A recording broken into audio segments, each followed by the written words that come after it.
तो दोस्तों nobody wants this कर एक बेहतरीन एक तरह से सीरीज़ हमें देखने को मिली थी कुछ दिनों पहले। तकरीबन एक मैं आपको बता दूं, तकरीबन 2024 के अंदर इसका सेक्शन 1 रिलीज़ किया गया था, जो कि लोगों द्वारा बड़ा पसंद किया गया था। अब इसका मेकर्स द्वारा सेक्शन 2 रिलीज़ किया जा रहा है, जो कि नेटफ्लिक्स पर रिलीज़ हो रहा है। तो आज की इस वीडियो में हम बात करेंगे इस सीरीज़ के सेक्शन 2 के बारे में।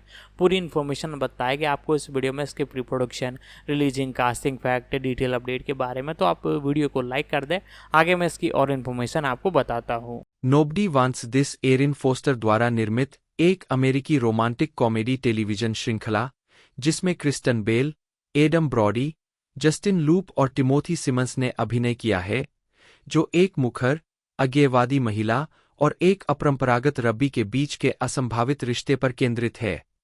इस सीरीज का प्रीमियर 26 सितंबर 2024 को नेटफ्लिक्स पर हुआ और इसे आलोचकों से सकारात्मक समीक्षा मिली।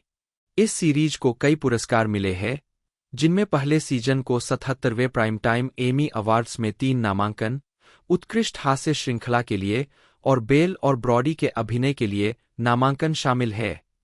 अक्टूबर 2024 में इस सीरीज का दूसरा सीजन 23 अक्टूबर 2025 को रिलीज होने वाला है। आधार: नोबडी वांट्स दिस एक अपरंपरागत अमेरिकी रब्बी और एक चिरचिरी अज्ञेयवादी महिला के अप्रत्याशित अप्रत्याशित रिश्ते की कहानी है, जो अपनी बहन के साथ संबंधों के बारे में एक पॉडकास्ट की सहमेजबानी करती है। कलाकार और पात्र मुख्य क्रिस्टन बेल, जोआन विलियम्स, एक सेक्स और डेटिंग पॉडकास्टर एडम ब्रॉडी, नूह रोक्लोव, एक रब्बी जिसका परिचय जोआन से उसकी सबसे अच्छी दोस्त एशले ने कराया था, जस्टिन लूपे, मॉर्गन विलियम्स, जोआन की छोटी बहन और पॉडकास्ट सहोस्ट टिमोथी सिमंस, साशा रोक्लोव के रूप में, नूह का बड़ा भाई जैकी टोहन, एस्तेर रोक्लोव के रूप में, सीजन 2, आवर्ती सीजन 1, एक साशा की पत्नी पुनरावर्ती स्टेफनी फ्रेसी, लिन विलियम्स, जोआन और मॉर्गन की मांटोवा फेल्डशू, बीना रोक्लोव, नूह और साशा की मां के रूप में पॉल बेनविक्टर इलान रोक्लोव के रूप में, नूह और साशा के पिता एमिली आर्लुक, रेबेका, नूह की यहूदी मंगेतर शेरी कोला, एशले, जोआन की सबसे अच्छी दोस्त और podcast agent Shiloh Bearman, Miriam Roklov, Sasha और एस्तेर की बेटी के रूप में स्टीफन टोबोलोव्स्की, रब्बी कोहेन के रूप में, मंदिर चाय में प्रमुख रब्बी और नूह के बॉस एरियन मोएद डॉ एंडी के रूप में, season 2, Alex Karpovsky, Big Noah के रूप में, सीजन 2, उल्लेखनीय अतिथि सितारे Michael Hitchcock, Henry Williams, 3 Joanne और मॉर्गन के पिता, जो हाल ही में समलैंगिक होने की बात स्वीकार कर चुके हैं और लिन से अलग हो गए हैं, डार्सी कार्डेन रयान के रूप में, 4 जोआन की दोस्त रियान हैंसेन काइल, जोआन का पूर्व प्रेमी लेस्ली ग्रॉसमैन, रब्बी शिरा के रूप में, 4 लीटन मेस्टर एबी के रूप में, सीजन 2, 5 माइल्स फाउलर लेनी के रूप में, सीजन 2, 5 सेठ रोजेन, सीजन 2, 6 केट बर लैंड, सीजन 2, 6 एपिसोडन ही। शीर्षक निर्देशक द्वारा लिखित, मूल रिलीज तिथि उत्पाद कोर 1 पायलट, ग्रेग मोटोलायरिन फोस्टर 26 सितंबर 2024, एक वीजेडेन 01 नूह एक रब्बी है जो अपनी यहूदी प्रेमिका रेबेका के साथ रिश्ता खत्म कर देता है। जोआन एक नास्तिक महिला है जो अपनी बहन मॉर्गन के साथ रिलेशनशिप पॉडकास्ट चलाती है। नूह की पड़ोसी और जोआन की एजेंट एशले द्वारा आयोजित एक डिनर पार्टी में जब दोनों का परिचय होता है, तो दोनों के बीच प्यार की चिंगारी भड़क उठती है। जोआन नूह के आराधनालय में जीवन की दिशा बदलने के बारे में उसका उपदेश सुनने के लिए जाती है। 2 एक शिक्षा मंदिर में प्रवेश करती है। ग्रेग मोटोलायरिन फोस्टर 26 सितंबर 2024, एक वीजेडेन 02 नूह जोआन से बात करने की कोशिश करता है, लेकिन मंडली के सदस्य उसे रोक देते हैं। वह और उसका भाई साशा, मॉर्गन और जोआन के साथ ड्रिंक के लिए जाते हैं। नूह और जोआन अपनी निजता और असहज मुद्दों पर चर्चा करते हैं, लेकिन साशा की पत्नी के आने से उनकी बातचीत बाधित हो जाती है, जो रेबेका के साथ नूह के रिश्ते के बारे में चिल्लाती है। नूह का परिवार उससे जोआन के साथ उसके इश्कबाजी के बारे में पूछता है। जोआन और मॉर्गन अपने पॉडकास्ट अधिग्रहण के बारे में एक बैठक में जाते हैं। नूह अपने रिश्ते की स्थिति स्पष्ट करने के लिए जोआन को रात के खाने पर आमंत्रित करता है। हालांकि वे आपसी तौर पर सिर्फ दोस्त हैं, दोनों एक दूसरे को चूमते हैं। 3. या तो आभा करेन मेंजेन बेकर और लिंडसे गोल्डर 26 सितंबर 2024 1 वीजेडेन 03 जोआन इस चुंबन को लेकर बहुत खुश है, हालांकि उसे चिंता है कि नूह ने उसके संदेश का जवाब नहीं दिया। मॉर्गन सोच रही है कि क्या वह और नूह बेमेल है। इस बीच नूह रेबेका को देखने अस्पताल पहुंचता है, जिसकी कलाई टूट गई है, और दोनों के परिवार उससे जोआन के साथ उसके रिश्ते के बारे में पूछते हैं। जोआन इस चिंता में कि वह एक धार्मिक नेता के साथ डेट करने लायक अच्छी इंसान नहीं है, एक कुत्ते की मदद करने के लिए रुकती है। घर पहुंचती है तो नूह को अपने दरवाजे पर खड़ा पाती है। जोआन और नोआह अपनी पहली डेट की तैयारी अलग अलग करते हैं। डेट के दौरान मॉर्गन जोआन को एक पॉडकास्ट गेस्ट द्वारा विकसित डिल्डो लेने का काम सौंपती है और वह नोआह को उसे लेने ले जाती है, लेकिन उनकी मुलाकात नोआह के मंदिर के एक बोर्ड सदस्य और उसकी मालकिन से हो जाती है। इस बीच साशा अपनी बेटी को उसके क्रश के साथ एक मुश्किल स्थिति से निपटने में मदद करती है। बाद में नोआह जोआन के लिए रात का खाना बनाता है। वह स्वीकार करता है कि वह एक सच्चा रिश्ता चाहता है और वह स्वीकार करती है कि वह उसे दूर भगाने से डरती है। दोनों सेक्स करते हैं। 5 मेरी दोस्त जोआन ओज रोड्रिगेज नील शाह और पैट रेगन 26 सितंबर 2024 1 वीजेडेन 05 जोआन और नोआ की पहली साथ की यात्रा तब पटरी से उतर जाती है जब नोआ को ओजाई के एक यहूदी शिविर में अपने बॉस की जगह काम करने के लिए कहा जाता है। जोआन मॉर्गन को स्पॉटिफी प्रतिनिधियों के साथ एक डिनर की जिम्मेदारी संभालने के लिए छोड़ देती है। नोआ के घर से जोआन का लैपटॉप लेते समय मॉर्गन और साशा असफल भाई बहन होने का दिखावा करते हैं। नोआ के बॉस रब्बी कोहेन के आने पर वह जोआन से टोरा अध्ययन छोड़ने के लिए कहते हैं ताकि उन्हें किसी गैरयहूदी महिला के साथ न देखा जाए। परेशान होकर जोआन डिनर में शामिल होने के लिए निकल जाती है, जहां वह और मॉर्गन अधिकारियों को रिझाते हैं। नोआ आता है, जोआन से माफी मांगता है और उसे अपनी प्रेमिका बनने के लिए कहता है। 6 द एक करेन मेंजेन बेकर 26 सितंबर 2024 1 वीजेडेन 04 मॉर्गन और एशले चिंतित है कि जोआन का नया रिश्ता उनके पॉडकास्ट पर नकारात्मक प्रभाव डाल रहा है।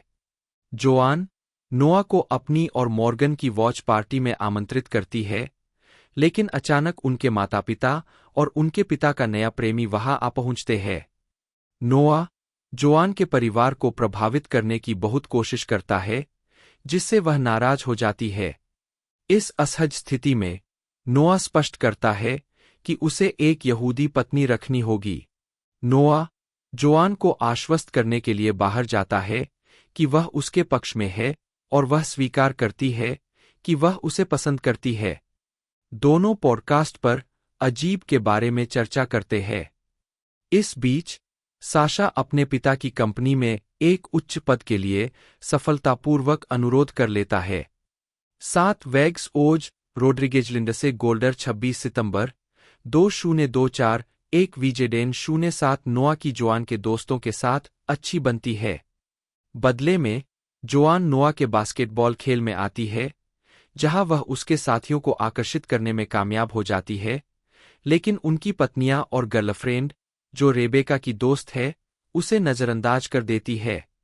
नोआ जोआन को अगले खेल में उन्हें कैसे रिझाया जाए इस बारे में सलाह देता है। मॉर्गन भी आ जाती है और एस्थर को शराब पिलाकर उसे शांत करती है। रेबेका नोआ और जोआन को साथ देखती है। बाद में जोआन को नोआ की चीजों में रेबेका की कुछ यादगार चीजें मिलती है। 8 रेबेका का बक्सा हन्ना फिडेल टेलीप्ले रयान वर्नर। कहानी रयान वर्नर और रॉन वेनर 26 सितंबर 2024 1 वीजेडेन 08 नूह जोआन को भरोसा दिलाता है कि वह रेबेका की चीजों का डिब्बा लौटा देगा।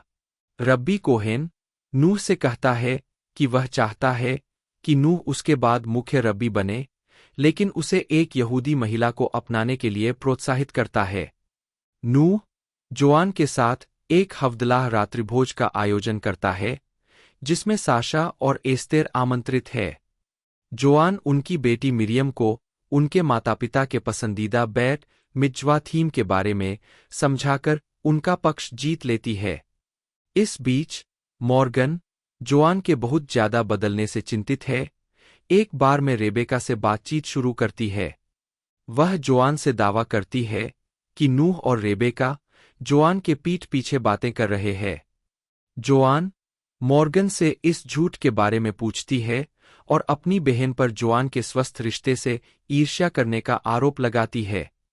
नूह उससे पूछता है कि क्या वह यहूदी धर्म अपनाने पर विचार करेगी। 9. मेरी लड़की बीना, लॉरेंस ट्रिलिंगबार्बी एडलर और निकी श्वार्च, राइट 26 सितंबर 2024 वीजेडेन 09 जोआन, जो अभी भी मॉर्गन से अलग है, नूह के माता-पिता इलान और बीना से मिलने की तैयारी करती है। जोआन प्रोस्यूटो का एक डिब्बा उपहार में देकर एक गलती कर बैठती है। एस्तेर साशा को बताती है कि रेबेका ने मॉर्गन को पहचान लिया था और उससे झूठ बोला था। ब्रंच के दौरान बीना जोआन के पॉडकास्ट और धर्म के अभाव को लेकर मौखिक रूप से नाराज हो जाती है। जोआन बीना के साथ सुलह करने की कोशिश करती है और उसे प्रोस्यूटो खाते हुए पकड़ लेती है।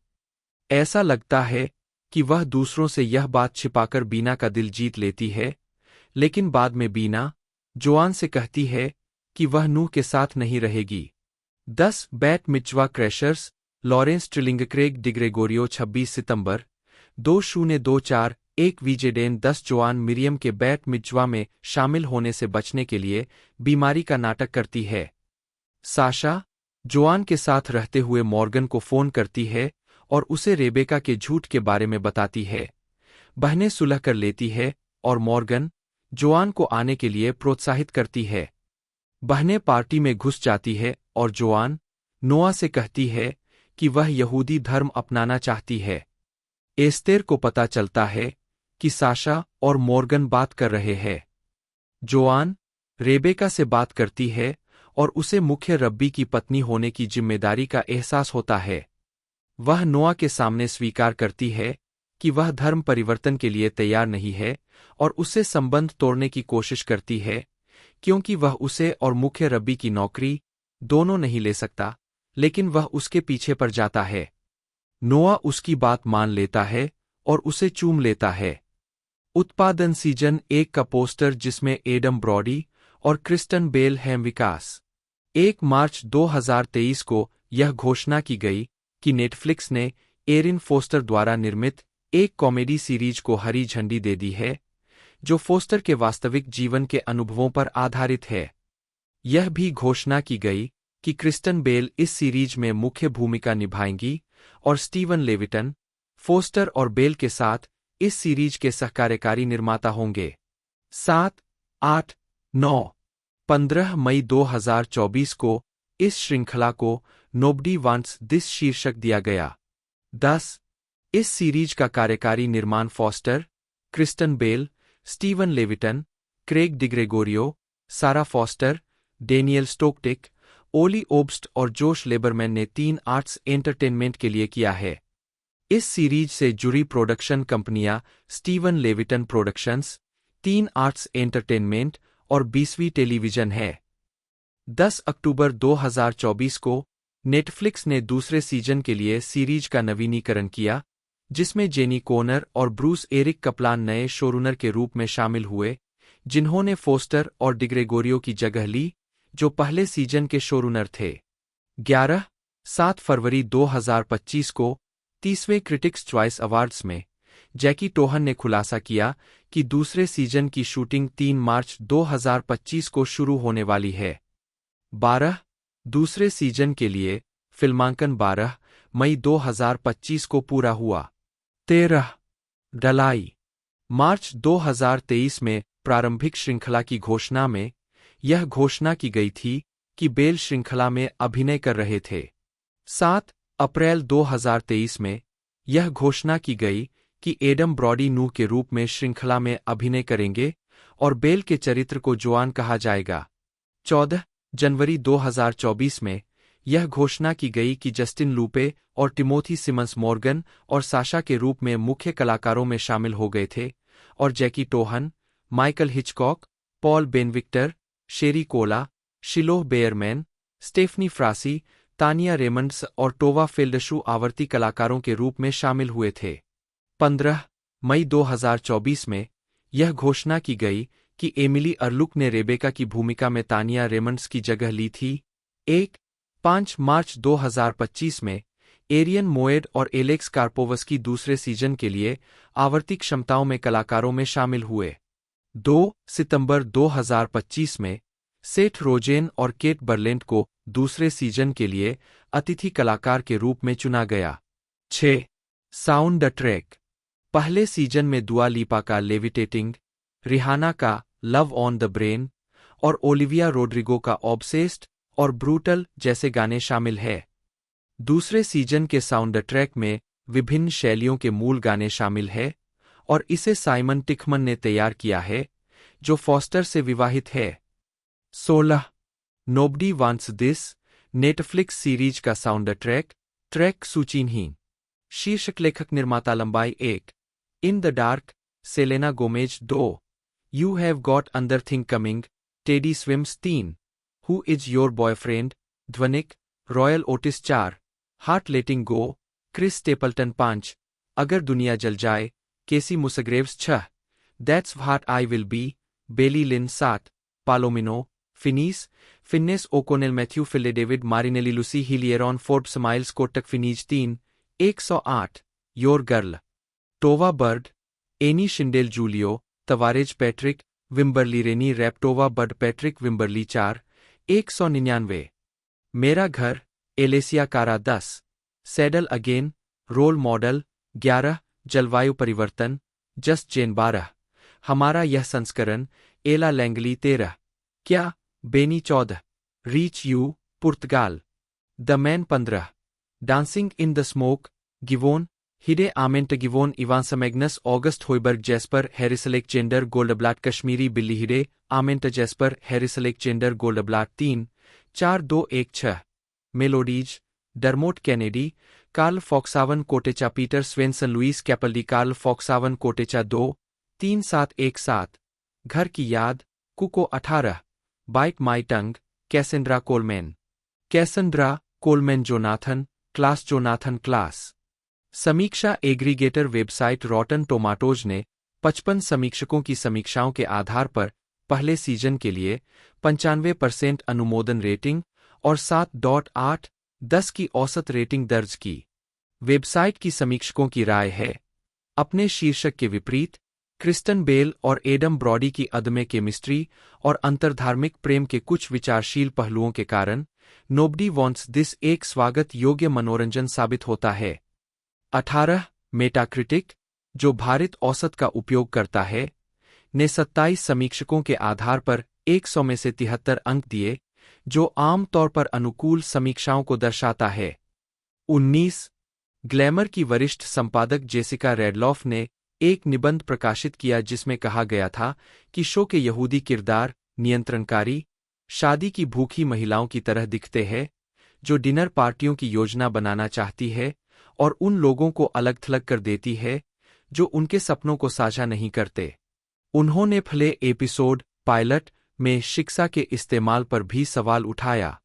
20 जवाब में फोस्टर ने कहा है, मुझे लगता है कि हमें अभी सकारात्मक यहूदी कहानियों की जरूरत है। मुझे लगता है कि यह दिलचस्प है जब लोग इस बात पर ध्यान केंद्रित करते हैं, ओह, यह यहूदी लोगों का एक स्टीरियोटाइप है, जब आपके पास मुख्य भूमिका में एक रब्बी होता है, एक हॉट, कूल, युवा रब्बी जो भांग पीता है। यह एक यहूदी रब्बी के बारे में लोगों के नजरिए के बिल्कुल विपरीत है ना? 21 द इंडिपेंडेंट की केट रोसेस्की ने शो को 4/5 का स्कोर दिया, यह दावा करते हुए कि हालांकि इसमें कुछ स्पष्ट ड्रॉप्स है, फिर भी कई कम अनुमानित हास्य क्षण है जो कभी-कभी मजेदार, थोड़े भरोसेमंद हो सकते हैं। 3 द गार्जियन टीवी समीक्षक लूसी मैंगन ने शो को 5/5 स्टार रेटिंग देते हुए कहा, हर कोई इसे चाहेगा। उनका मानना है कि इसमें वाकई भावनात्मक दाव लगे हैं और दो मुख्य किरदारों की परस्पर विरोधी संस्कृतियां असली समस्याएं हैं, और हालांकि वे बिना किसी स्पष्ट उत्तर के खुशियों के रास्ते रोक रही है, फिर भी वह अंत तक उनके साथ रहेंगी। टेनेसी किशोरी एरिन फोस्टर के 2000 में लापता होने के लिए एरिन फोस्टर और जेरेमी बेचटेल का गायब होना देखें। एरिन फोस्टर 2024 में फोस्टर जन्म 23 अगस्त 1982, आयु 43, व्यवसायों लेखक निर्माता अभिनेत्री पॉडकास्ट उद्यमी सक्रिय, वर्ष 1998, वर्तमान जीवनसाथी साइमन तिखमन, एम 2019, बच्चे एक माता, पिता डेविड फोस्टर, पिता एक रिश्तेदार सारा फोस्टर, बहन एमी एस फोस्टर, सौतेली बहन एरिन फोस्टर, जन्म 23 अगस्त 1982, एक अमेरिकी लेखिका, अभिनेत्री, निर्माता और सोशलाइट है। प्रारंभिक जीवन। एरिन फोस्टर का जन्म 23 अगस्त 1982 को लॉस एंजल्स, कैलिफोर्निया में रिकॉर्ड निर्माता डेविड फोस्टर और पूर्व मॉडल रेबेका डायर के घर हुआ था। वह अभिनेत्री सारा फोस्टर और फैशन स्टाइलिस्ट जॉर्डन फोस्टर की मझली बहन है। 1986 में जब वह 4 साल की थीं, तब उनके माता-पिता का तलाक हो गया, जिसके बाद उनकी और उनकी बहनों की परवरिश उनकी मां ने की। बाद में फोस्टर ने स्विट्जरलैंड के एक बोर्डिंग स्कूल में पढ़ाई की। 3. अपने पिता की बीजे कुक से हुई पिछली शादी के जरिए फोस्टर गीतकार एमी एस फोस्टर की सौतेली बहन है। अपने पिता की 1999 में लिंडा थॉम्पसन और 2011 में योलांडा हदीद से हुई शादी के जरिए वह टेलीविजन हस्तियों ब्रॉडी और ब्रैंडन जेनर और मॉडल गिगी और बेला हदीद की सौतेली बहन थीं। फोस्टर ने बताया कि बचपन में उन्हें अपने पिता की दूरी से चिढ़ होती थी। उन्होंने अपने पॉडकास्ट पर कहा, मैं अपने पूरे भावनात्मक उथल-पुथल से जूझ रही थी, क्योंकि मैं अपने पिता को दूसरे बच्चों की परवरिश करते हुए देख रही थी। उनकी जिंदगी बहुत अलग थी। उन्हें और उनकी बहनों को बिगड़े हुए अमीर बच्चों के रूप में देखे जाने से जूझना पड़ा। हमारे पास कोई ट्रस्ट फंड नहीं था, हमें नौकरी करनी ही थी। 4. आजीविका। 2000 के दशक की शुरुआत में फोस्टर ने अपने अभिनय करियर की शुरुआत की। Castle, the OC, House, American Dreams, Gilmore Girls, Reno 911, CSI, Crime scene Investigation, Judging Amy और रोसवेल में दिखाई दीं। बाद में फोस्टर ने लेखन और निर्माण में कदम रखा। 2012 में वह NBC sitcom the new normal में एक स्टाफ राइटर थीं। 2015 में उन्होंने और उनकी बहन सारा फोस्टर ने VH1 पर टीवी सीरीज बेयरली फेमस बनाई। यह शो रियलिटी टीवी का एक नकली व्यंग्य था और 2 सीजन तक चला। 5. 2017 से 2020 तक फोस्टर और उनकी बहन सारा डेटिंग ऐप बम्बल की सहरचनात्मक प्रमुख थीं। 6. 2021 से उन्होंने एरिन और सारा फोस्टर के साथ podcast the World's First Podcast की मेजबानी की है। 7. 2024 में फोस्टर ने Netflix show Nobody wants This का निर्माण, लेखन और सहनिर्माण किया, जो एक रोमांटिक कॉमेडी सीरीज है जो उनके और उनके पति साइमन टिखमन की अंतर्धार्मिक जोड़े की प्रेम कहानी पर आधारित है। 8. इस शो में एडम ब्रॉडी और क्रिस्टन बेल है, जिन्होंने सहनिर्माता के रूप में भी काम किया है। यह एक अंतर्राष्ट्रीय हिट बन गया, जो 15.9 मिलियन व्यूज के साथ दूसरे सप्ताह में नेटफ्लिक्स स्पॉट पर नंबर 1 अंग्रेजी श्रृंखला तक पहुंच गया। 9. यह एक महत्वपूर्ण सफलता भी थी।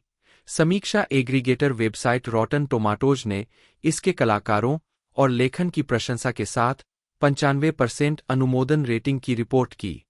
10. अक्टूबर 2024 में शो को दूसरे सीजन के लिए नवीनीकृत किया गया।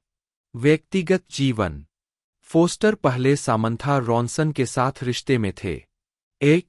2018 में फोस्टर ने जिम में मुलाकात के बाद निवेशक और संगीत कार्यकारी साइमन टिखमैन को डेट करना शुरू किया। टिखमैन ने लाइव नेशन के साथ साझेदारी में द कोर एंटरटेनमेंट नामक एक कलाकार प्रबंधन कंपनी की सहस्थापना की और 2023 में यूनिवर्सल म्यूजिक ग्रुप के साथ साझेदारी में the core records music label launch किया। 31 दिसंबर 2019 को फोस्टर ने नैशविले, टेनेसी में तिखमन से शादी की। तिखमन, जो एक यहूदी है, से शादी से पहले फोस्टर ने सुधारवादी यहूदी धर्म अपना लिया था। वह पहले अज्ञेयवादी थीं। 19 मई 2024 को फॉस्टर और टिखमन ने अपनी बेटी नोआ मिमी टिखमन को जन्म दिया। नोआ का जन्म घर पर ही 2 हफ्ते पहले हुआ था। वे बेवर्ली हिल्स, कैलिफोर्निया में रहते हैं। 15 सत्यापन विफल। Filmography nobody wants this 2024। निर्माता, लेखक, कार्यकारी निर्माता 100 पिरामिड 2018। खुद बेयरली फेमस 2015। खुद कैंडिडली निकोल 2014। स्वयं निकोल की मित्र भी इंतजार कर रहे हैं। 2009 क्रिस्टी कैसल 2009। स्काई ब्लू वह ऐसी लड़की है 2007। तारा पीटरसन ओसी टीवी 2005 से 2006। Heather dark room 2006।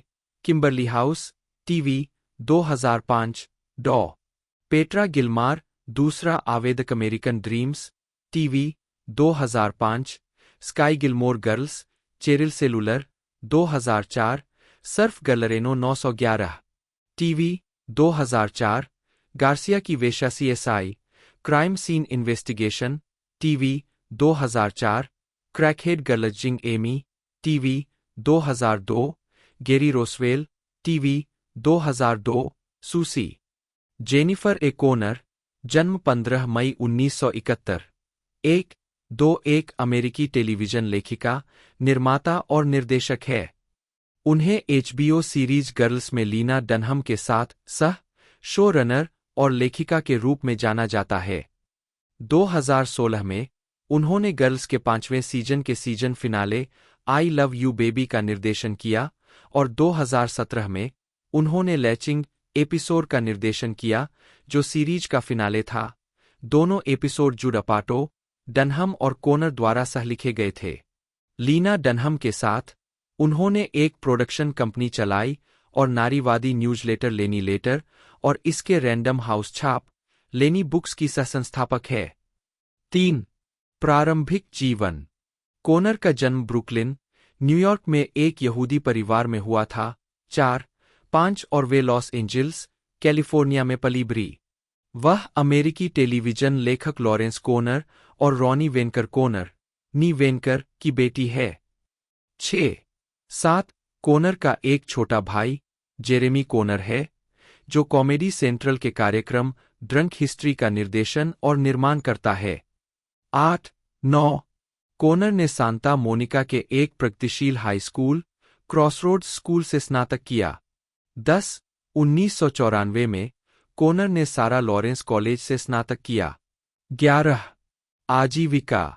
स्कूल खत्म करने के बाद कोनर ने अपनी दोस्त और लेखन साथी एलेक्जेंड्रा रशफील्ड के साथ काम करना शुरू किया। दोनों को जुड अपाटो के सिटकॉम अनडिक्लेयर्ड के लिए लेखक के रूप में नियुक्त किया गया था। इसके बाद उन्होंने साथ मिलकर 2 अल्पकालिक नेटवर्क शो बनाए, हेल्प मी हेल्प यू और इन द मदरहुड। इसके बाद दोनों ने साथ लिखना बंद कर दिया और कोनर एक स्क्रिप्ट डॉक्टर के रूप में काम करने लगीं। उन्हें कुछ बड़े बजट की हॉलीवुड फिल्मों में लेखकों को महिला पात्रों को उभारने में मदद करने के लिए नियुक्त किया गया था, जिनमें सबसे उल्लेखनीय transformers, dark of the moon थी। 9 लीना डनहम और गर्ल्स के साथ साझेदारी। कोनर को पहली बार लीना डनहम के काम से डनहम की 2010 की फिल्म टिनी फर्नीचर देखने के दौरान परिचय हुआ था। कोनर फिल्म की बहुत बड़ी प्रशंसक थीं और इसलिए जब HBO ने उन्हें अपनी नई श्रृंखला गर्ल्स के लिए डनहम की देखरेख की भूमिका की पेशकश की, तो उन्होंने इस अवसर को तुरंत स्वीकार कर लिया। 9-12 कोनर शो की आधिकारिक सशोरनर, एक कार्यकारी निर्माता बन गई और उन्होंने कभी कभार एपिसोड लिखे। इस शो का प्रीमियर HBO पर 2012 में हुआ और तब से इसने कई पुरस्कार जीते हैं। डनहम और कोनर अच्छे दोस्त हैं और कई अन्य परियोजनाओं में साथ काम कर चुके हैं। उन्होंने टीवी और फिल्म में लैंगिक असंतुलन को दूर करने के इरादे से एक कैजुअल रोमांस नाम से एक प्रोडक्शन कंपनी भी शुरू की। 13 डनहम के साथ अपने रिश्ते के बारे में कोनर कहती है, हमें वास्तव में एक साथ समय बिताना बहुत पसंद है। 2017 में कोनर और उनकी गर्ल्स की सहशोरनर लीना डनहम ने हॉलीवुड रिपोर्टर को एक संयुक्त बयान दिया, जिसमें उन्होंने ऑरोरा पेरिन्यू द्वारा लगाए गए यौन उत्पीड़न के आरोपों के खिलाफ स्टाफ लेखक मरे मिलर का सार्वजनिक रूप से बचाव किया और मरे की स्थिति के बारे में अंदरूनी जानकारी होने का दावा किया। 15 डनहम ने बाद में अपने बयान के लिए माफी मांगी और स्वीकार किया कि उनके और कोनर के पास कोई अंदरूनी जानकारी नहीं थी और यह दावा झूठ था। 16 जबकि डनहम ने अपने कार्यों के लिए सार्वजनिक रूप से माफी मांगी। 17 कोनर ने आज तक कभी सार्वजनिक रूप से माफी नहीं मांगी। जुलाई 2018 में डनहम और कोनर ने हॉलीवुड रिपोर्टर को एक संयुक्त बयान जारी किया, जिसमें उन्होंने कहा कि उन्होंने अपने एक कैजुअल रोमांस प्रोडक्शंस बैनर के लिए HBO के साथ अपने संयुक्त समग्र सौदे की दिसंबर की समाप्ति तिथि से पहले निर्माता भागीदारों के रूप में अलग होने का निर्णय लिया था। 18 उस समय इस अचानक निर्णय का कारण सार्वजनिक नहीं किया गया था, लेकिन जनवरी 2022 में डनहम ने हॉलीवुड रिपोर्टर को बताया कि कैंपिंग के निर्माण के बीच में वह पुनर्वास में प्रवेश करने के लिए चली गई थी। जब वह पुनर्वास से लौटी तो डनहम और कोनर अपने अलग रास्ते चले गए। जब उनसे पूछा गया कि क्या उनके पुनर्वास कार्यकाल के बाद अलगाव के साथ समय संयोग से अधिक था, डनहम ने जवाब दिया, मुझे लगता है कि मेरी रिकवरी ने जेनी के साथ ब्रेक में एक भूमिका निभाई क्योंकि अन्य कार्य। जनवरी 2015 में डनहम और कोनर ने बच्चों की किताबों एलोइस की चित्रकार हिलेरी नाइट के बारे में HBO के लिए एक वृत्तचित्र जारी किया। कोनर ने इस परियोजना में कार्यकारी निर्माता के रूप में काम किया और यह उनकी कंपनी एक कैजुअल रोमांस के साथ उनका पहला प्रोडक्शन था।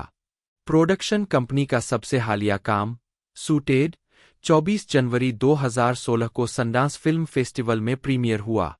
यह फिल्म एक वृत्तचित्र है जो ब्रुकलिन स्थित एक टेलरिंग कंपनी पर केंद्रित है जो LGBTQ समुदाय के सदस्यों के लिए सूट तैयार करती है। इसका निर्देशन जेसन बेंजामिन ने किया था और कोनर और डनहम ने इसका निर्माण किया था। सूटेड का प्रीमियर जून 2016 में HBO पर हुआ था। 2018 में कोनर ने अपनी खुद की production company I am jenny Conor productions शुरू की। इस कंपनी ने HBO सीरीज कैंपिंग और जेनरेशन का निर्माण किया है। लेनी लेटर अधिक जानकारी। लेनी लेटर कोनर और लीना डनहम ने मिलकर लेनी लेटर नामक एक साप्ताहिक ऑनलाइन नारीवादी समाचार पत्र बनाया। 21 इस जोड़ी ने युवा महिला आवाजों को नारीवादी मुद्दों पर चर्चा करने के लिए एक मंच प्रदान करने के इरादे से इस परियोजना की शुरुआत की। इस समाचार पत्र में राजनीतिक निबंध, व्यक्तिगत कहानियां, साक्षात्कार, कलाकृतियां और यहां तक कि डनहम और कोनर का एक सलाह स्तंभ लेटर्स टू लेनी भी शामिल है। 22 एक उल्लेखनीय लेख अभिनेत्री जेनिफर लॉरेंस द्वारा हॉलीवुड में लैंगिक वेतन अंतर पर लिखा गया एक निबंध था। 23 लेनी लेटर को हर्स्ट कॉरपोरेशन के विज्ञापन द्वारा समर्थित किया गया था। 24 दिसंबर 2017 में इसे कॉन्डे नास्ट द्वारा समर्थित किया गया था। 25 कोनर और डनहम ने रैंडम हाउस के साथ एक पुस्तक छाप पर भी काम किया जो लेनी लेटर के उद्देश्यों को पुस्तक प्रकाशन तक विस्तारित करेगा। 26 अक्टूबर 2018 में यह घोषणा की गई थी कि वेबसाइट बंद हो जाएगी। 27-28 कथित तौर पर ग्राहकों में गिरावट और अन्य प्लेटफार्मों पर गति बनाने में विफलता के कारण। 29 योगदानकर्ताओं को बंद होने से एक सप्ताह पहले बताया गया था। अप्रकाशित लिखित कार्यों के लिए शुल्क प्राप्त करना। ब्रूस एरिक कापलान, जन्म 1964 या 1965, एक अमेरिकी कार्टूनिस्ट है जिनके सिंगल पैनल कार्टून अक्सर द न्यू यॉर्कर में छपते हैं। उनके कार्टून अपनी विशिष्ट सरल शैली और अक्सर गहरे हास्य के लिए जाने जाते हैं। कापलान एक पटकथा लेखक भी है और उन्होंने सीनफील्ड और 6 फीट अंडर पर काम किया है। कापलान ने अपने न्यू यॉर्कर कार्टूनिंग को द कार्टून एपिसोड के साथ सीनफील्ड में शामिल किया। 2 उन्होंने वेस्लियन विश्वविद्यालय से स्नातक की उपाधि प्राप्त की और वहां प्रोफेसर जीनिन बेसिंगर के साथ अध्ययन किया। कापलान 2001 में पहले सीजन के दौरान 6 फीट अंडर की टीम में पर्यवेक्षक निर्माता के रूप में शामिल हुए। उन्होंने पहले सीजन के 2 एपिसोड द फुट और द न्यू पर्सन की पटकथा लिखी। 2002 में दूसरे सीजन के लिए उन्हें सहकार्यकारी निर्माता के रूप में पदोन्नत किया गया और उन्होंने 2 और एपिसोड द इनविजिबल वुमन और द सीक्रेट लिखे। 2003 में तीसरे सीजन के लिए वे सहकार्यकारी निर्माता बने रहे और द ट्रैप नामक एक एपिसोड लिखा। 2004 में चौथे सीजन के लिए उन्हें कार्यकारी निर्माता के रूप में पदोन्नत किया गया और उन्होंने 1 और एपिसोड द डेयर लिखा। उन्होंने 5वें और अंतिम सीजन के दौरान कार्यकारी निर्माता के रूप में काम किया और अपना आखिरी एपिसोड द साइलेंस लिखा। कापलान ने इस सीरीज के लिए 7 एपिसोड लिखे। 2012 में वे HBO सीरीज गर्ल्स के सहकार्यकारी निर्माता बने और उसके लिए लेखन भी किया। क्रिस्टन एनी बेल, जन्म 18 जुलाई 1980, एक अमेरिकी अभिनेत्री है। उनके काम में फिल्म और टेलीविजन दोनों शामिल है और उनके पुरस्कारों में एक एमी पुरस्कार के अलावा 2 गोल्डन ग्लोब पुरस्कारों के लिए नामांकन भी शामिल है।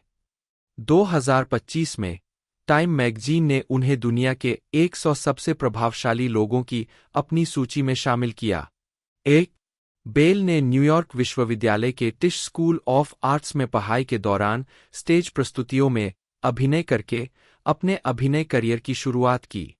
उन्होंने comedy musical the adventures of Tom Sawyer 2001 में बेकी थैचर के रूप में ब्रॉडवे स्टेज पर अपनी शुरुआत की और द क्रूसिबल 2002 के ब्रॉडवे पुनरुद्धार में भी दिखाई दी।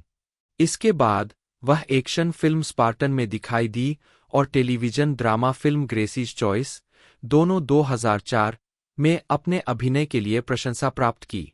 बेल ने टेलीविजन श्रृंखला वेरोनिका मार्स 2004 से 2007 में शीर्षक चरित्र के रूप में अपना ब्रेकआउट प्रदर्शन किया, एक भूमिका जिसे उन्होंने 2014 की स्पिन फिल्म और 2019 के पुनरुद्धार में दोहराया।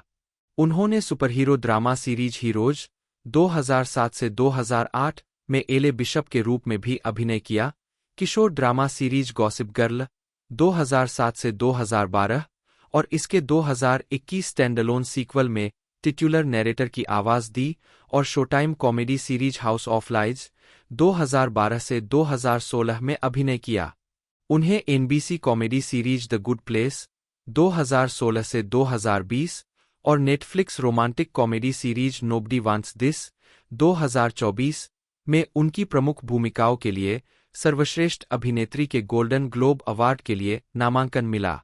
वेरोनिका मार्स में अपने कार्यकाल के दौरान बेल ने television musical film Reifer madness the movie musical 2005 और हॉरर फिल्म पल्स 2006 में अभिनय किया। उसके बाद से वह कई कॉमेडी फिल्मों में नजर आ चुकी है, जिनमें Forgetting Sarah Marshall 2008, Couples Retreat 2009, You Again 2010, the Boss 2016, Bad Moms 2016 और ए बैड मॉम्स क्रिसमस 2017 शामिल है। उन्हें डिज्नी की एनिमेटेड फिल्मों फ्रोजन 2013 और फ्रोजन 2 2019 में राजकुमारी अन्ना की आवाज देने के लिए और भी पहचान मिली। पृष्ठभूमि: क्रिस्टन एनी बेल का जन्म 18 जुलाई 1980 को डेट्रॉयट के उत्तरी उपनगर हंटिंगटन वुड्स में हुआ था। उनकी मां लोरेलेई जो नी फ्राइगियर एक पंजीकृत नर्स थीं और उनके पिता थॉमस माइकल टॉम बेल एक टेलीविजन समाचार निर्देशक थे। 3, 4, 5 क्रिस्टन ने अपनी मां को बहुत धार्मिक बताया, जिससे उनके रिश्ते में तनाव आया। 6. उनकी मां पोलिश मूल की है और उनके पिता जर्मन, स्कॉटिश और आयरिश वंश के हैं।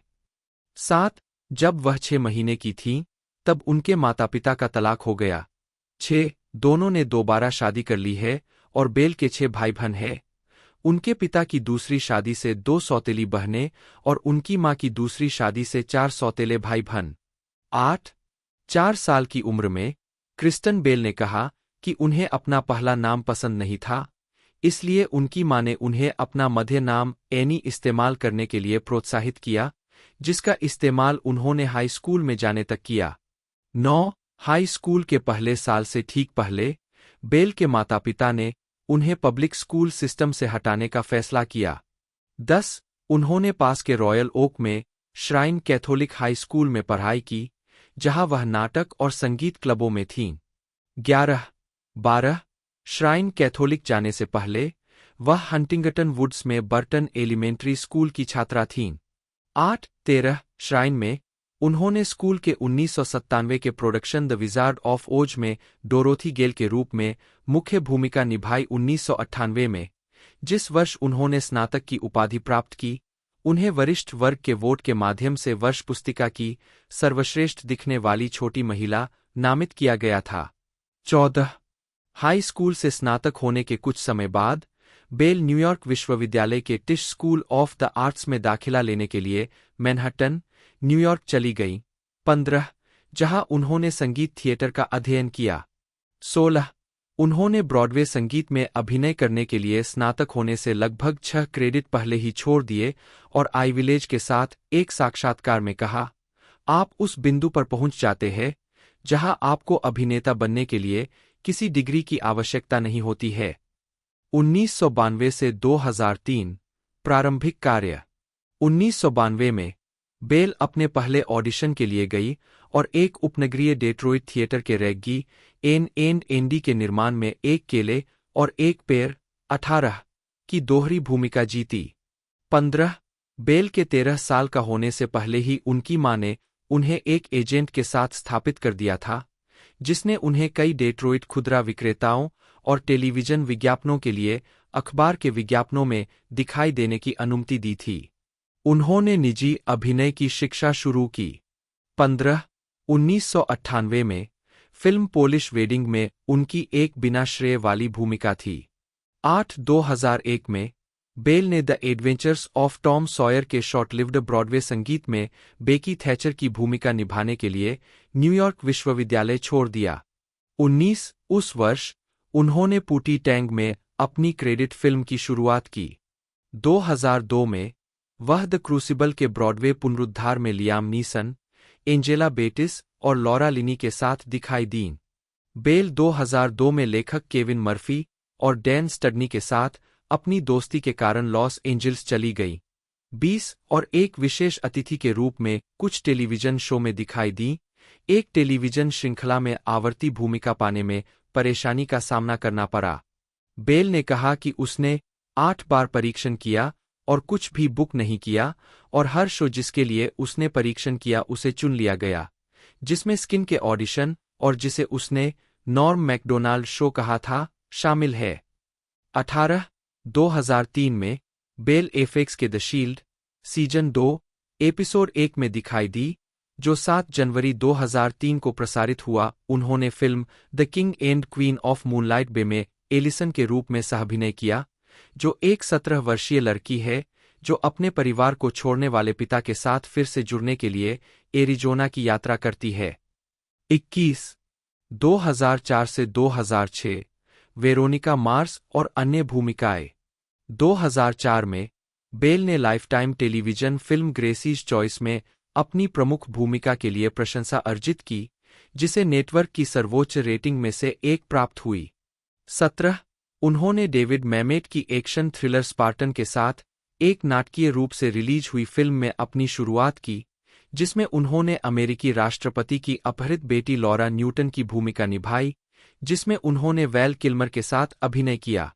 22. बेल ने HBO period drama series Deadwood में 2 एपिसोड की कहानी arc Bullock Returns to the Camp और सफर द लिटिल चिल्ड्रन में अतिथि भूमिका निभाई। 23 2004 में वेरोनिका मार्स के सेट पर बेल। 24 साल की उम्र में उन्होंने UPN noir drama series Veronica Mars में शीर्षक चरित्र की भूमिका जीती, जिसे 2004 के पतन में लॉन्च किया गया था। रॉब थॉमस द्वारा निर्मित इस सीरीज में बेल ने 17 वर्षीय एंटी एस्टेब्लिशमेंट हाई स्कूल की छात्रा और निजी जासूस की भूमिका निभाई। बेल ने वेरोनिका के चरित्र और अपने जीवन के बीच समानताएं चित्रित कीं, क्योंकि बेल के माता पिता का तलाक हो गया था और उनकी सबसे अच्छी दोस्त की भी मृत्यु हो गई थी। 17 श्रृंखला को आलोचकों से प्रशंसा मिली।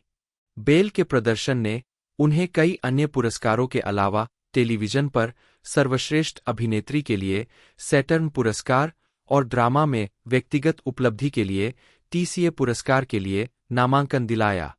कुछ आलोचकों ने दावा किया कि उनके प्रदर्शन को नजरअंदाज किया गया था। वेरोनिका मार्स पर काम करने के अलावा बेल ने Reifer madness the movie musical में अभिनय किया, जिसमें उन्होंने 2001 के अल्पकालिक ऑफ ब्रॉडवे म्यूजिकल में निभाई गई भूमिका को दोहराया। संगीत में रीफर मैडनेस 1936 की शोषण फिल्म का स्पूफ था। Reifer madness the movie musical ने 16 अप्रैल 2005 को शोटाइम नेटवर्क पर शुरुआत की। अप्रैल में भी बेल ने 50 पिल्स में ग्रेसी के रूप में अभिनय किया, जो ट्रिबेका फिल्म फेस्टिवल के लिए एक प्रविष्टि थी।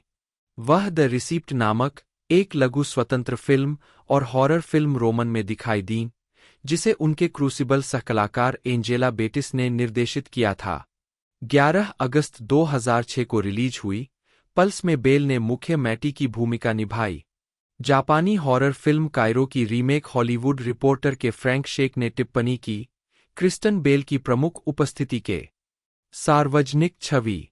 2006 और फिर 2013 में 87 बेल को पेटा के वार्षिक सर्वेक्षण में विश्व की सबसे सेक्सी शाकाहारी चुना गया। 88 मैक्सिम की 2005 की हॉट 100 इंच सूची में उन्हें 68वें स्थान पर रखा गया।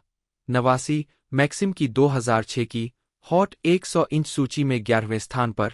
90 और मैक्सिम की 2007 की हॉट 100 इंच सूची में 46वें स्थान पर, जिसमें कहा गया था कि उन्होंने CW को अब तक का सबसे खराब नेटवर्क बनने से अकेले ही बचाया।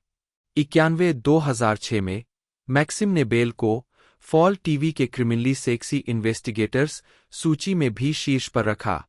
88 2008 में आस्कमेन की 2008 की शीर्ष 99 महिलाओं की सूची 92 गीक्स के साथ अपनी स्वीकार्य लोकप्रियता को दर्शाते हुए बेल को विजार्ड पत्रिका के कर्मचारियों द्वारा टीवी पर चौथी सबसे सेक्सी महिला चुना गया।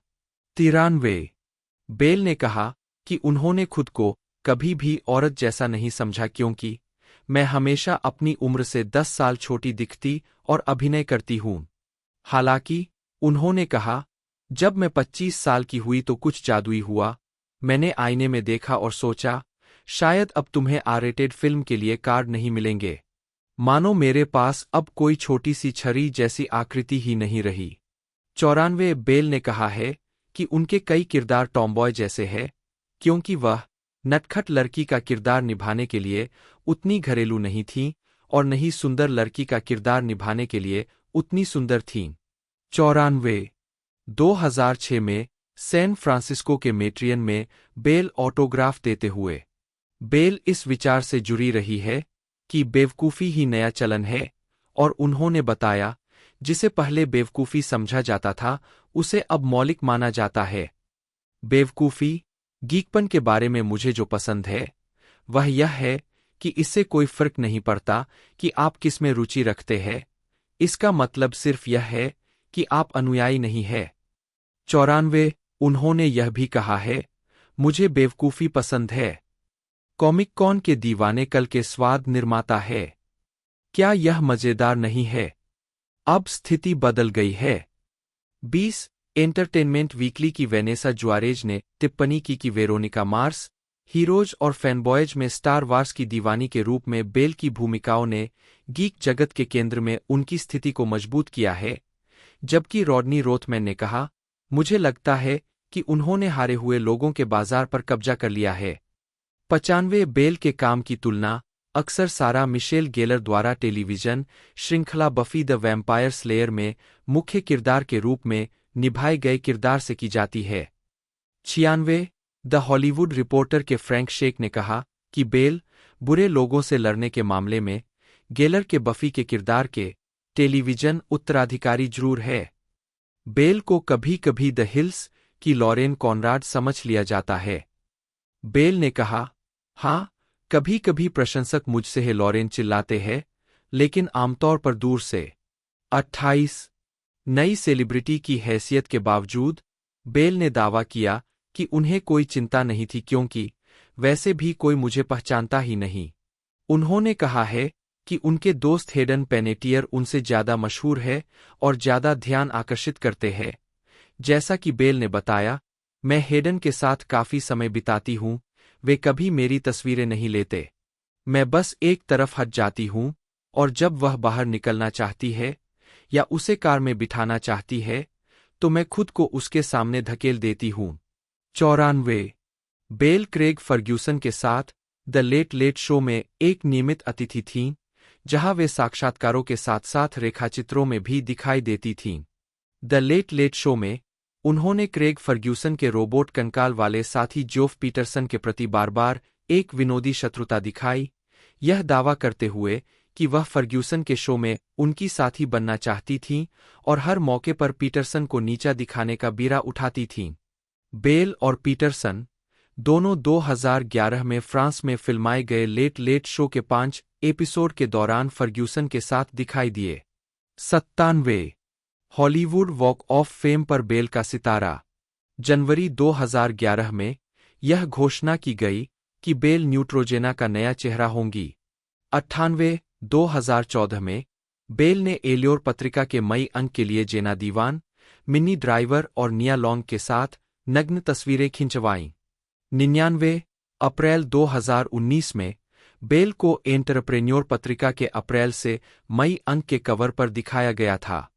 लेख में उन्होंने अपनी snack bar company This Bar Saves Lives पर चर्चा की, जो दुनिया भर के कुपोषित बच्चों को खिलाने में मदद करने के लिए अपनी बिक्री दान करती है। 100 नवंबर 2019 में बेल और इदीना मेजेल, जो डिज्नी की फ्रोजन फ्रेंचाइजी में बहनों की भूमिका निभाती है, को हॉलीवुड वॉक ऑफ फेम पर पड़ोसी सितारों बेल का 2681वां और मेजेल का 2682वां प्राप्त हुआ। 101 102 व्यक्तिगत जीवन रिश्ते और परिवार 2012 डू समथिंग अवार्ड्स में डेक्स शेपर्ड और बेल। 2007 में बेल ने अपने पूर्व मंगेतर केविन मान के साथ 5 साल का रिश्ता खत्म कर दिया। 103 बाद में उन्होंने कॉम्प्लेक्स पत्रिका को बताया कि डेटिंग से मुझे उल्टी आने लगती है और यह सब घिनौनेपन की वजह से नहीं होता। ठीक है, थोड़ा बहुत घिनौनापन, लेकिन बस घबराहट की वजह से होता है। मैं हमेशा से एक सीरियल मोनोगेमिस्ट रही हूं।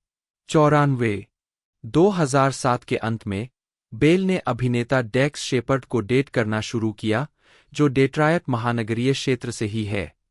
उन्होंने जनवरी 2010 में अपनी सगाई की घोषणा की। 104 उन्होंने कैलिफोर्निया राज्य द्वारा समलैंगिक विवाह को वैध बनाने वाला कानून पारित होने तक शादी को टालने का फैसला किया। 105 उन्होंने 2010 की फिल्म व्हेन इन रोम, 2012 की फिल्म हिट एंड रन, 106 और 2017 की फिल्म चिप्स में सहअभिनय किया। 26 जून 2013 को सुप्रीम कोर्ट द्वारा विवाह अधिनियम की धारा 3 को असंवैधानिक करार दिए जाने के बाद बेल ने शेपर्ड से ट्विटर के माध्यम से शादी करने के लिए कहा। 107 जिसे उन्होंने स्वीकार कर लिया। 108 उनकी शादी 16 अक्टूबर 2013 को बेवर्ली हिल्स काउंटी क्लर्क कार्यालय में हुई थी। 109 उनकी 2 बेटियां हैं, जिनका जन्म मार्च 2013 और दिसंबर 2014 में हुआ था। मानसिक स्वास्थ्य। मई 2016 में बेल ने कहा कि उन्होंने अवसाद और चिंता का इलाज करवाया है। 112 उन्होंने कहा, मेरे लिए इस बारे में स्पष्ट होना जरूरी है ताकि समान स्थिति में रहने वाले लोग यह महसूस कर सके कि वे बेकार नहीं है और उनके पास देने के लिए कुछ है। 113 2020 में बेल ने 18 साल की उम्र से अपनी चिंता के बारे में ब्लॉग भी किया और कहा कि इंसानों द्वारा खेले जाने वाले इस पूर्णता के खेल से मूर्ख मत बनो, क्योंकि इंस्टाग्राम और पत्रिकाएं और टीवी शो वे एक खास सौंदर्यबोध के लिए प्रयास करते हैं और सब कुछ बहुत सुंदर दिखता है और लोगों को ऐसा लगता है कि उन्हें कोई समस्या नहीं है, लेकिन हर कोई इंसान है। हर किसी को समस्या होती है। हर कोई कभी न कभी अंदर से बुरा महसूस करता है। 114 अगस्त 2018 में जिमी किमेल के साथ एक साक्षात्कार में बेल ने बताया कि वह तैराकी करते समय स्कूबा दस्ताने क्यों पहनती है। उन्होंने बताया कि उन्हें पानी में डूबी, झुर्रीदार उंगलियों से चीजों को छूने का डर लगता है, जिन्हें प्रून फिंगर्स भी कहा जाता है। इन दस्तानों की वजह से वह अपने बच्चों को छूने के डर के बिना उनके साथ तैर सकती है। 115 विश्वास और रुचिया 2012 बोनारू संगीत समारोह में डांसिंग मेरेंग्यू डॉग के साथ बेल। 11 साल की उम्र में बेल शाकाहारी बन गईं। 88 पेटा के साथ एक साक्षात्कार में बेल ने अपने पालतू जानवरों पर चर्चा की। मैं हमेशा से एक पशु प्रेमी रही हूं। मुझे उन जानवरों को अलग करने में मुश्किल हुई जिनके साथ मैं लिपटती थी, उदाहरण के लिए कुत्ते और बिल्लियां, मेरी थाली में मौजूद जानवरों से, और मुझे मांस के स्वाद की कभी परवाह नहीं थी। मुझे हमेशा अपने ब्रसेल्स स्प्राउट्स बहुत पसंद थे। 116 2012 तक बेल और Shepard documentary Forks Over Knives देखने के बाद शाकाहारी बन गए थे। 117 118 हालांकि अपनी पहली गर्भावस्था के दौरान वह फिर से डेयरी उत्पाद और अंडे खाने लगी। 119 बेल ने कहा है कि वह गैरधार्मिक है और खुद को मानवतावादी मानती है। 120 वह और उनके पति डेक्स शेपर्ड टीकाकरण के पक्षधर है। 121 122 बेल ने 2008 के संयुक्त राज्य अमेरिका के राष्ट्रपति चुनाव के दौरान बराक ओबामा का समर्थन किया और उनके लिए प्रचार किया। रशीदा जोन्स के साथ उन्होंने उम्मीदवारों पर चर्चा करने और मतदाता पंजीकरण को प्रोत्साहित करने के लिए मिसौरी के कॉलेज परिसरों का दौरा किया। 123 124 125 बेल ने लेखकों की हड़ताल में राइटर्स गिल्ड ऑफ अमेरिका के लिए समर्थन दिखाया, दिसंबर 2007 में धरना लाइनों में दिखाई दिए और कहा, लेखक बस कुछ निष्पक्षता की तलाश में है। 126 2023 में बेल ने खुलासा किया कि उन्होंने ब्राजीलियाई जिउजित्सु सीखना शुरू कर दिया है। वह अपनी बेटी के साथ मामबेटी कक्षाओं में सेसलिना ग्रेसी से प्रशिक्षण ले रही थीं। 127 दान का काम। मिशिगन में अपने प्रवास के दौरान बेल ने मिशिगन ह्यूमेन सोसाइटी के जानवरों को पाला और अब वह सैन डिएगो स्थित हेलेन वुडवर्ड एनिमल सेंटर का समर्थन करती है। बेल अक्सर American Society for the Prevention of Cruelty to Animals और जानवरों की सुरक्षा के लिए समर्पित अन्य गैरलाभकारी संगठनों के लिए धन उगाहने वाले कार्यक्रमों में शामिल होती है। उनके पास कई कुत्ते रहे हैं, जिनमें लोला नाम का एक वेल्श कॉर्गी, चाउ चाउ मिक्स, शेकी नाम का एक वेल्श कॉर्गी, चिहुआहुआ मिक्स और सैडी नाम का एक काला लेब्राडोर रिट्रीवर शामिल है, जो 11 साल की थी जब उसे तूफान कैटरीना से बचाया गया था और 2005 में बेल ने गोद लिया था। 128 बेल और वेरोनिका मार्स के अन्य कलाकार, जिनमें रयान हैंसेन भी शामिल है, चैरिटी इनविजिबल चिल्ड्रन इंक से जुड़े हैं। संगठन का लक्ष्य उत्तरी युगांडा के लोगों की दुर्दशा के बारे में जागरूकता पैदा करना है, जो सरकार और जोसेफ कोनी की लॉर्ड्स रेजिस्टेंस आर्मी के बीच गृहयुद्ध के बीच फंसे हुए हैं। 129 2014 में बेल ने एक प्राइजो अभियान शुरू किया, जिसमें प्रशंसकों को इनविजिबल चिल्ड्रन इंक को दान करने के बदले में उनके साथ डेट जीतने का मौका दिया गया। 130 2018 में बेल ने अस्थि मज्जा दान के लिए एक टेलीविजन विज्ञापन में भाग लिया। विशेष रूप से gift of life marrow registry में। उनके कार्यों के परिणामस्वरूप कई मैच हुए, जिन्हें गिफ्ट ऑफ लाइफ वेबसाइट पर प्रलेखित किया गया है। 131 बेल ने 2020 वेबी स्पेशल अचीवमेंट अवार्ड जीता। 132 2013 में क्रिस्टन बेल ने अभिनेता रयान डेवलिन, टॉड ग्रीनेल और रवि पटेल के साथ मिलकर कुपोषण से लड़ने में मदद के लिए granola bar company This Bar Saves lives की स्थापना की। यह कंपनी हैती, दक्षिण सूडान, इथियोपिया और सोमालिया में बच्चों को पोषण पैकेट के रूप में खाद्य सहायता प्रदान करती है। अपनी शुरुआत के बाद से कंपनी ने फरवरी 2019 तक 1 करोड़ से ज्यादा पैकेट दान किए हैं। 133 उद्यमशीलता। 2019 में बेल और उनके पति ने होलो बेलो नामक कंपनी की स्थापना की, जो पर्यावरण के अनुकूल और किफायती माने जाने वाले पादपाधारित शिशु देखभाल उत्पादों का विपणन करती है। 134 2021 तक होलो बेलो का अनुमानित वार्षिक राजस्व 104 कर्मचारियों के साथ $26.1 मिलियन प्रति वर्ष था। 135 2020 में उन्होंने हैप्पी डांस शुरू करने के लिए साझेदारी की, जो आई क्रीम और हैंड मॉइस्चराइजर जैसे शाकाहारी सीबीडी उत्पादों की एक श्रृंखला है।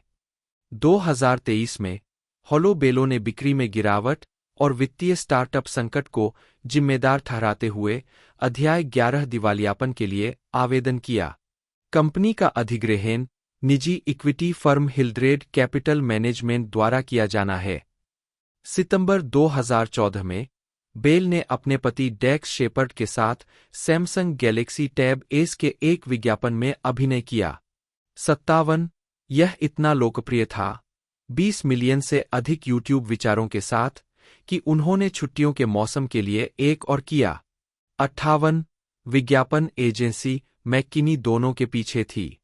59 2016 में बेल ने एनिमेटेड कॉमेडी फिल्म जूटोपिया में सुस्त प्रिसिला की आवाज दी और कॉमेडी फिल्म द बॉस में क्लेयर के रूप में अभिनय किया। बेल ने 2016 की कॉमेडी फिल्म बैड मॉम्स में किकी के रूप में अभिनय किया, एक भूमिका जिसे उन्होंने 2017 की अगली करी ए बैड मॉम्स क्रिसमस में दोहराया। 60 2016 में बेल ने एनबीसी कॉमेडी श्रृंखला द गुड प्लेस में एलेनोर शेलस्ट्रॉप के रूप में अभिनय करना शुरू किया। 61 अपने प्रदर्शन के लिए उन्हें सर्वश्रेष्ठ अभिनेत्री के लिए गोल्डन ग्लोब पुरस्कार, टेलीविजन सीरीज म्यूजिकल या कॉमेडी, कॉमेडी में व्यक्तिगत उपलब्धि के लिए टीसीए पुरस्कार और कॉमेडी सीरीज में सर्वश्रेष्ठ अभिनेत्री के लिए क्रिटिक्स चॉइस टेलीविजन पुरस्कार के लिए नामांकन मिला। 62 इसके अलावा 2017 में वह biographical comedy drama the disaster artist, action comedy CHiPs और comedy how to be a Latin lover में दिखाई दीं। नवंबर 2017 में उन्होंने सिया के music video Santa is coming for us में क्रिसमस पार्टी की तैयारी करती एक गृहिणी डेक्स शेपर्ड उनके पति के रूप में की भूमिका निभाई। 63 2018 में उन्होंने क्रिस्टन बेल के साथ वेब सीरीज मॉम्सप्लेनिंग की मेजबानी शुरू की, जिसके episode Ellen DeGeneres video platform Ellen tube पर प्रसारित हुए। श्रृंखला में बेल नई और उम्मीद करने वाली माताओं को मातृत्व के बारे में सुझाव देती है। श्रृंखला का शीर्षक आमतौर पर इस्तेमाल किए जाने वाले शब्द मैनसप्लेनिंग पर एक शब्दखेल है। 64 65 66 बाद में बेल ने नेटफ्लिक्स की comedy drama film Like Father में प्रमुख भूमिका निभाई। उन्होंने animated comedy film Teen Titans Go to the Movies में जेड विल्सन के किरदार को आवाज दी और animated comedy sequel film Ralph Breaks the Internet में राजकुमारी अन्ना के रूप में अपनी आवाज की भूमिका को दोहराया। 67 20 सितंबर 2018 को हुलू ने पुष्टि की कि Bell drama series Veronica Mars के 8 एपिसोड के चौथे सीजन में वेरोनिका मार्स की अपनी भूमिका को फिर से निभाएंगी, जिसका प्रीमियर जुलाई 2019 में होगा। 68 2019 में उन्होंने वीडियो गेम किंगडम हार्ट्स 3 69 और सीक्वल फ्रोजन 2 70 में राजकुमारी अन्ना की अपनी भूमिका को फिर से दोहराया, जो 22 नवंबर 2019 को रिलीज हुई थी। 71 बेल ने Disney plus docu series encore पर होस्ट और कार्यकारी निर्माता के रूप में काम किया, जिसका प्रीमियर नवंबर 2019 में हुआ था। 72 उन्होंने द गुड प्लेस के चौथे सीजन के 8वें एपिसोड के साथ अपना निर्देशन शुरू किया। 73 यह श्रृंखला अपने चौथे सीजन के बाद समाप्त हुई, जिसका अंतिम एपिसोड जनवरी 2020 में प्रसारित हुआ।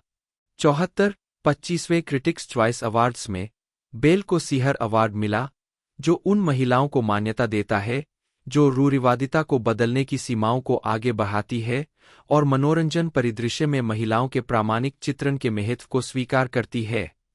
75 2020 वर्तमान 2020 में बेल ने बच्चों की किताब the world needs more purple people प्रकाशित की।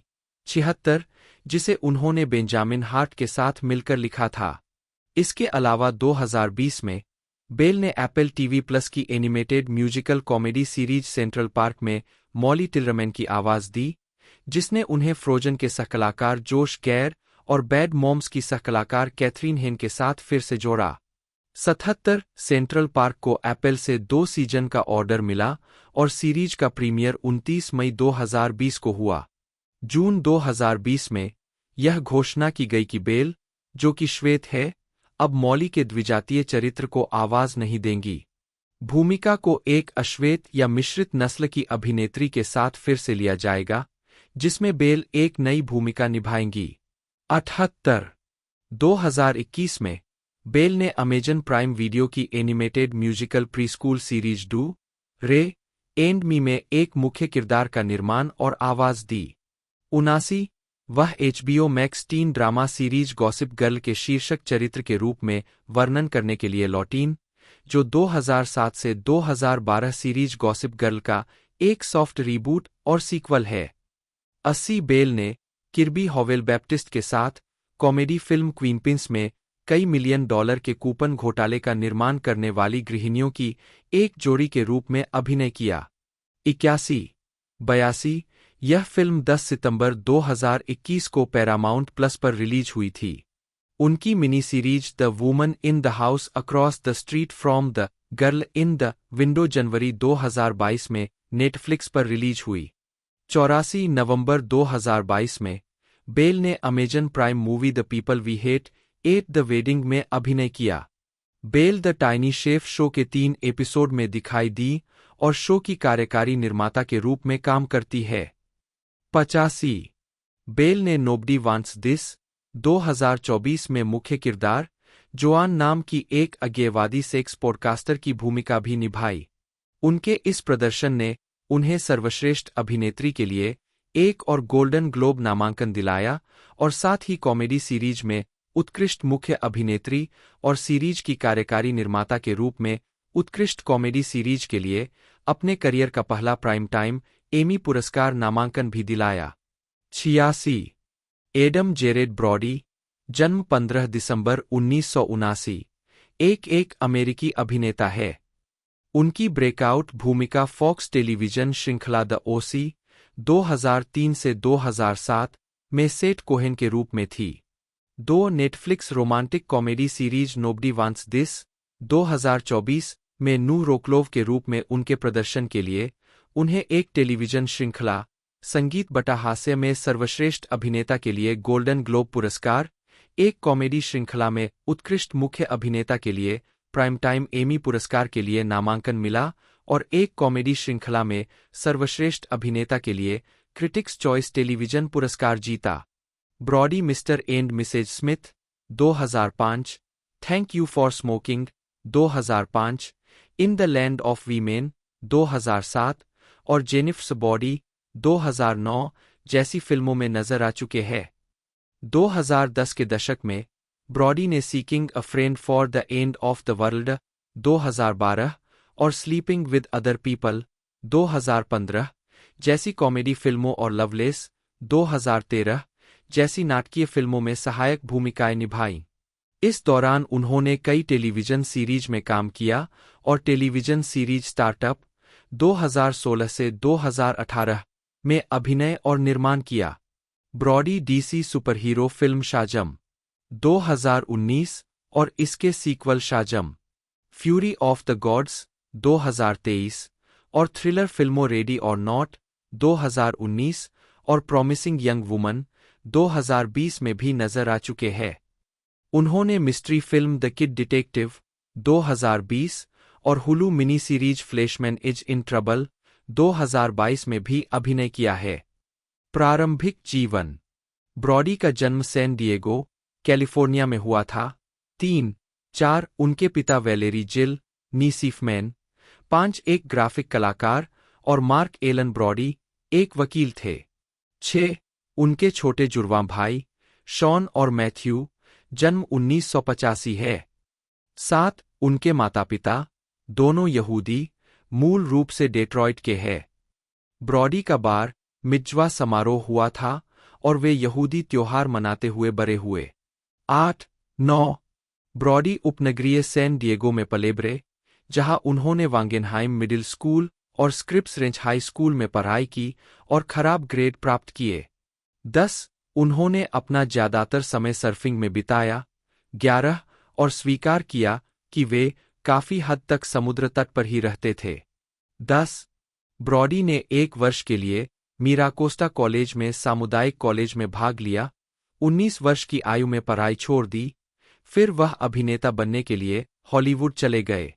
2 अभिनय कैरियर, ब्रॉडी 2005 टोरंटो अंतर्राष्ट्रीय फिल्म महोत्सव में 1 साल के प्रशिक्षण और ऑडिशन के बाद ब्रॉडी को television film growing up Brady 2000 में बैरी विलियम्स की भूमिका मिली और वह कनाडाई comedy series the sausage factory में दिखाई दिए। 2001 में अमेरिकन पाई 2 में उनकी एक छोटी सी भूमिका थी। 12 ब्रॉडी की पहली प्रमुख टेलीविजन भूमिका 2002 में आई, जब उन्हें comedy drama series Gilmore Girls के तीसरे सीजन में डेव रयाल्स्की, लेन के बैंडमेट और प्रेम रुचि के रूप में एक आवर्ती भूमिका में लिया गया। उद्धरण वांछित 2003 में ब्रॉडी फिल्म ग्राइंड और डोनास के Too Bad About Your Girl music video में दिखाई दिए। उस वर्ष उन्हें teen drama series the OC में सेठ कोहेन की भूमिका के लिए चुना गया, जहां उन्होंने कथित तौर पर चरित्र के कुछ हास्य संवादों में सुधार किया था। 11 इस भूमिका ने उन्हें एक टीन आइडल बना दिया। लॉस एंजल्स टाइम्स ने इस किरदार को टीवी का सबसे सेक्सी गीक 11 और टाइम ने बेपरवाह बेवकूफ़ी के स्क्रीन व्यक्तित्व को पुनर्परिभाषित करने वाला बताया। 2 ब्रॉडी एले गर्ल के कवर पर आने वाले पहले पुरुष थे।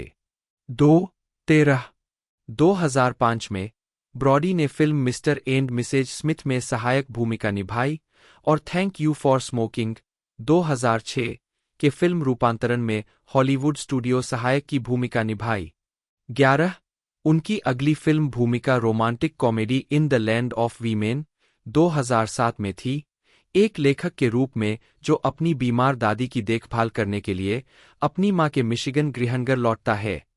उन्हें इस भाग के लिए ऑडिशन नहीं देना पड़ा, लेकिन द ओसी के दूसरे सीजन के साथ शेड्यूलिंग संघर्ष के कारण वह फिल्म में दिखाई देने में लगभग असमर्थ थे। फिल्म के निर्देशक ने फिल्मांकन को 8 महीने पीछे धकेल दिया क्योंकि वह ब्रॉडी को अभिनय करना चाहते थे। 11-13 ओसी ने 4 सीजन के बाद 2007 में अपना दौर समाप्त कर दिया। ब्रॉडी ने कहा था कि वह शो के रद्द होने से नाखुश नहीं थे। 13 द ओसी के दौर के अंत के बाद ब्रॉडी ने पूर्णकालिक फिल्मी करियर की ओर रुख किया। 11 2007 में वे स्माइली फेस और द 10 फिल्मों में सहायक भूमिकाओं में दिखाई दिए। 11 2009 में उन्होंने बोअज याकिन के नाटक डेथ इन लव और डियाब्लो कोडी की हॉरर फिल्म जेनिफर बॉडी में अभिनय किया। 2010 में वे केविन स्मिथ की फिल्म कॉप आउट और फिर द रोमांटिक्स में दिखाई दिए। जुलाई 2010 में यह घोषणा की गई कि उन्होंने स्क्रीम 4 में डिप्टी रॉस हॉस की भूमिका निभाई है। 14 जो अप्रैल 2011 में रिलीज हुई थी। 2011 में उन्होंने MTV animated series good vibes में वूडी की आवाज दी। 15 जनवरी 2012 में यह घोषणा की गई कि कि ब्रॉडी 1970 के दशक के उत्तरार्ध की पोर्न स्टार लिंडा लवलेस की बायोपिक लवलेस के कलाकारों में शामिल हो गए हैं, जिसका निर्देशन रॉब एपस्टीन और जेफरी फ्रीडमैन ने किया है। ब्रॉडी ने हैरी रीम्स का किरदार निभाया था। 17 उन्होंने सम गर्ल में अभिनय किया, जिसका प्रीमियर 2013 SXSW फेस्टिवल में हुआ था। 18 वे लाइफ पार्टनर्स 2014 में दिखाई दिए। 19 2015 में वे स्लीपिंग विद अदर पीपल में दिखाई दिए और डायरेक्ट टीवी के सिटकॉम बिली एंड बिली में बिली जोन्स की भूमिका निभाई। 20 21 22 2016 में ब्रॉडी ने सोनी क्रैकल की ड्रामा सीरीज स्टार्टअप में अभिनय किया। 23 उन्होंने सुपरहीरो फिल्म शाजम में जैक डायलन ग्रेजर के चरित्र के पुराने संस्करण को निभाया। 24 और फॉक्स सर्चलाइट के लिए मैट बेटिनेलियोल्पिन और टाइलर गिल्लेट द्वारा निर्देशित थ्रिलर रेडी और नॉट में अभिनय किया। 25 दोनों फिल्में क्रमशः अप्रैल और अगस्त 2019 में रिलीज हुई, दोनों को सकारात्मक समीक्षा मिली। ब्रॉडी फरवरी 2019 से शुरू होने वाले 8 भाग के नाटक कर्फ्यू में मैक्स लार्सेन के रूप में भी दिखाई दिए हैं। 26 2024 में उन्होंने नेटफ्लिक्स के नोबडी वांट्स दिस के पहले सीजन में रब्बी नूह रोक्लोव के रूप में सहअभिनय किया। तो इसके जो एपिसोड है इसी सप्ताह रिलीज़ कर दिए जाएंगे, आप इसे एक तरह से एंजॉय कर पाओगे।